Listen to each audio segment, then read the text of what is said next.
The Ottoman Empire fought many powerful enemies throughout history: Crusader knights, Persians, Russians, but one enemy was unlike any other. This time, Ottoman soldiers encountered a truly savage foe.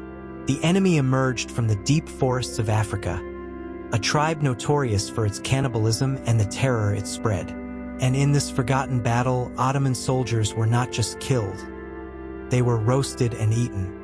After the death of Sultan Mehmed the Conqueror, his son Bayezid II ascended the throne. He ruled for 31 years. But unlike his father, his reign saw no great conquests. These years were a period of stagnation for the Ottomans. Meanwhile, everything was changing in Europe. The age of exploration had begun. For centuries, the spice and silk roads had passed through Ottoman lands. This made Europeans dependent on the Ottoman Empire, which was a major problem for Europe. In 1497, the Portuguese explorer Vasco da Gama rounded the tip of Africa and reached India. Now, Europeans could access the riches of the East without having to pass through Ottoman territory. After Vasco da Gama's arrival in India in 1498, the Portuguese quickly began to establish dominance along the East African coast. They attacked wealthy port cities, burned and destroyed coastal villages, and enslaved the local people they captured. From Somalia to Kenya, Tanzania to Mozambique, Muslim communities began to live in fear under the tyranny of these new invaders. For the local people, the Portuguese were not just a foreign power but also greedy occupiers. They turned the region into a bloodbath for the sake of gold, ivory, and spices. They forcibly imposed taxes on ports and killed those who resisted. In their eyes, the African coasts were simply a source of income, and the people were mere commodities.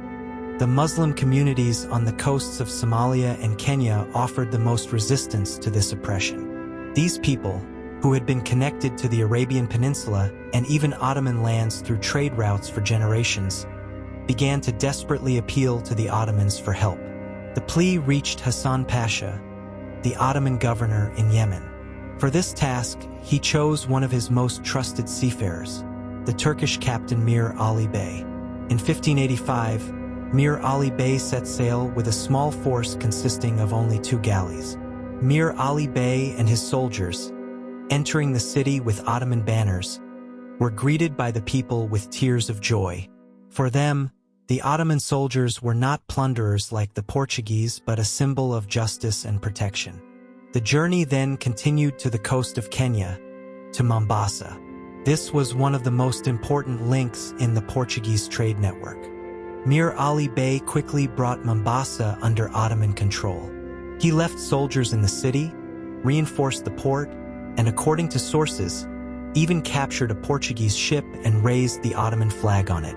Mombasa was now an Islamic port under Ottoman protection. But the Portuguese would not easily tolerate this loss. Mombasa was no ordinary city for the Portuguese.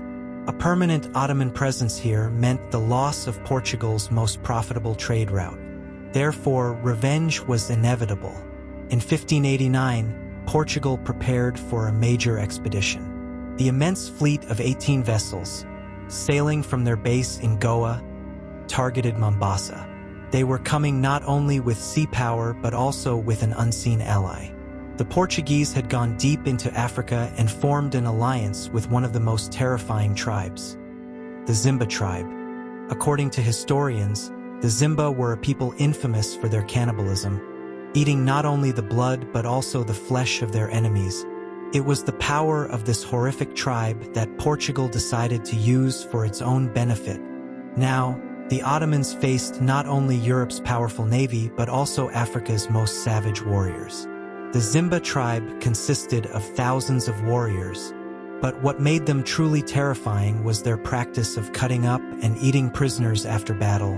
Their arrival meant not just a war for Mombasa, but an impending apocalypse. As the Portuguese fleet advanced from the sea and the Zimba from the land toward Mombasa in March 1589, the city's inhabitants waited in terror. Ottoman captain Emir Ali Bey knew he had only 5 warships. This force was virtually non-existent against Portugal's fleet of 18 ships. He pulled his ships ashore and placed the cannons in front of the walls, determined to defend the city. On the morning of March 5, 1589, the Ottoman Levants were caught unprepared. Emir Ali Bey's ships were set on fire, and the roar of the cannons shook the sky. The Ottoman ships pulled ashore sank one by one. Captain Emir Ali Bey shouted to his soldiers, "Do not retreat!" But at that moment, the Zimba tribe attacked. Now, the Ottoman soldiers had to fight on two fronts. Portuguese cannonballs rained down from the sea. From the land, the Zimba were plunging their spears, savagely cutting down everyone in their path. The streets of Mombasa instantly turned into a river of blood. The historian Gaspar Correa described the Zimba's actions in Mombasa as beyond horror. Women, children, and the elderly who could not escape the battle were also targeted. It is recounted that they cut up their prisoners in public squares and spread fear with their cannibalistic rituals. Emir Ali Bey and his Levants resisted to the death on the walls. After hours of conflict, the Ottoman defense was broken. Some Levants fought until their last breath, while others were taken prisoner. Those who fell into Portuguese hands were chained and taken to the ships. A certain fate awaited them: to be galley slaves on a long journey to the Mediterranean. But perhaps the most terrifying fate was reserved for those who fell into the hands of the Zimba. The Ottoman soldiers dragged into the forests were no longer prisoners of war, but part of the Zimba tribe's bloody rituals. The Portuguese historian João dos Santos records that the Zimba roasted and ate their enemies alive over fire. This savagery transformed Mombasa from a battlefield into a forest of death.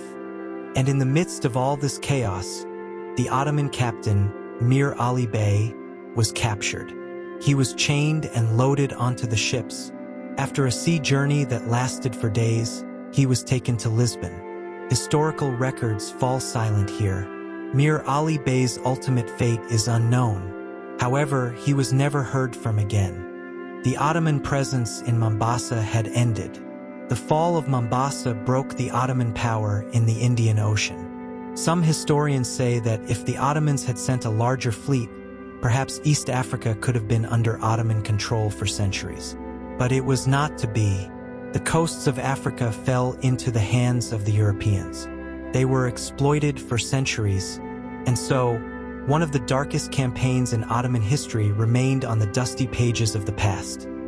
A war where soldiers faced not just bullets, but the fires of cannibals.